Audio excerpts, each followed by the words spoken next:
Hi guys. This is our first formal lecture as far as our content over challenging the expectations of our readers. Now, as writers, one of the things that we will find is that a boring story is exactly that, boring, full of boring characters, full of boring people, full of boring events.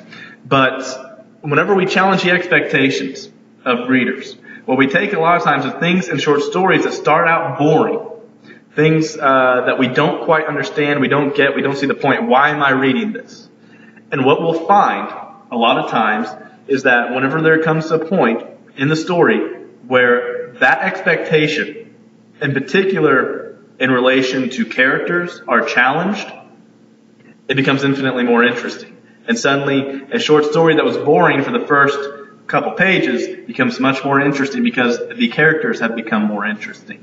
Because what we've become as time goes on is we've switched, as far as a culture and society, from more plot-driven stories and more plot-driven television shows or movies or books, anything. We're becoming more character-driven.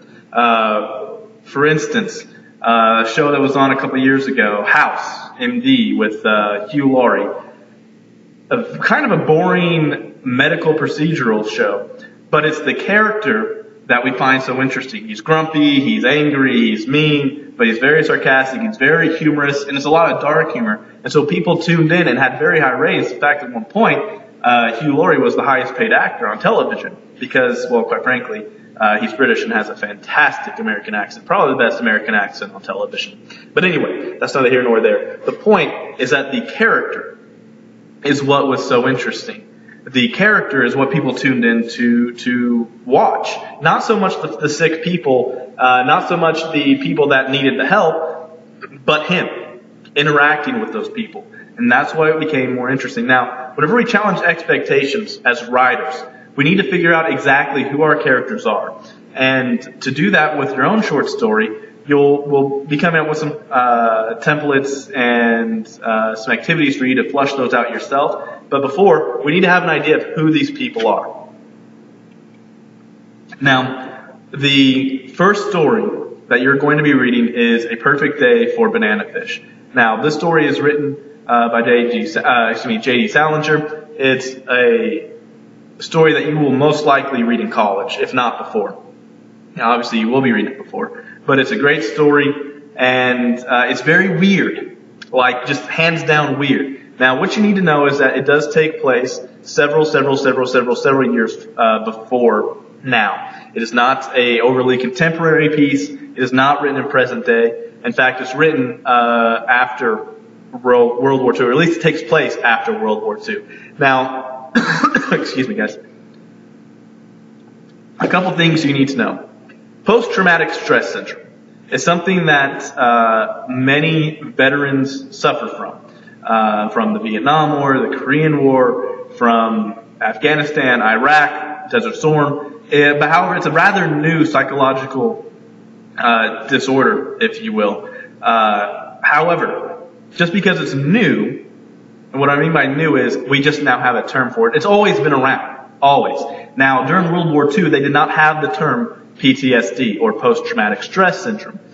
And so you had a lot of guys acting very erratically, acting, quite frankly, frightening, and doing really weird things because they have been psychologically damaged, essentially, in a sense, in a very brutal sense for World War II, especially the people who saw what the Nazi regime had done to the Jewish culture and society, and the millions of people who were destroyed by this. You were not supposed to be okay after that, after seeing something like that. But once again, they didn't have a word for it. And so the story takes place with about a veteran who's been home, and he's been acting very, very weird. The story starts out with his lady friend talking to her parents, and so we get a lot of background information on him in a very vague sense. And we pick up little clues that things have not been going okay for this guy for a while as far as his behavior. Now, my intent, my hope, is that we are going to have Mr. Lynch do a guest lecture on this to give you a little bit more background. As far as a post lecture, which I will also do, and then he will do as well, hopefully. And so you'll get both of our takes on it. And so hopefully it'll become a little bit more clear. So this is your pre-lecture. Remember, you need to watch this first. If you have not watched if you've read this already, you did this out of order. This is the pre-lecture. You watch this before you read it. Now, after you click out of this, you're going to click on the story at some point, whether it's right after or after you save it for a little bit of time. It's really up to you. That's the benefit of an online course. You are going to read it. And after that, you need to actually read the story. Actually read it. Read it. All right? And then you're going to click on the post-lecture. Now, the post-lecture is where we'll be explaining the specifics of the story.